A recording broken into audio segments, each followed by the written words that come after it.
இன்ஸ்டாகிராம்ல meta AI use பண்ணி எப்படி வந்து இமேஜஸ் வந்து ஜென்ரேட் பண்றது அப்படிங்கறதான் டீடைலா இந்த வீடியோல பார்க்க போறோம். வீடியோ ஃபுல்லா பாத்தீங்கன்னா அதற்கான ப்ராசஸ் என்ன அப்படின்றத தெரிஞ்சுக்கலாம். தெரிஞ்சுக்கிறதுக்கு முன்பாக சேனலை சப்ஸ்கிரைப் பண்ணிக்கோங்க. பெல் ஐகானை கிளிக் பண்ணி ஆல் அப்படின்றத செட் பண்ணிடுங்க.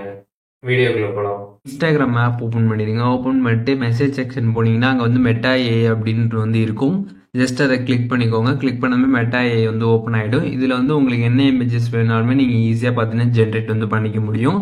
இதில் வந்து கீழே கிரியேட் இமேஜ் அப்படின்னு வந்து ஃபஸ்ட்டு டைப் பண்ணிக்கோங்க. அதுக்கப்புறம் உங்களுக்கு என்ன இமேஜ் வேணுமோ அதை நீங்கள் வந்து டைப் பண்ணிட்டு சென்ட் கொடுத்துட்டீங்கன்னா உங்களுக்கு அதற்கான இமேஜஸ் பார்த்தீங்கன்னா இது ஜென்ரேட் பண்ணி வந்து கொடுத்துரும்.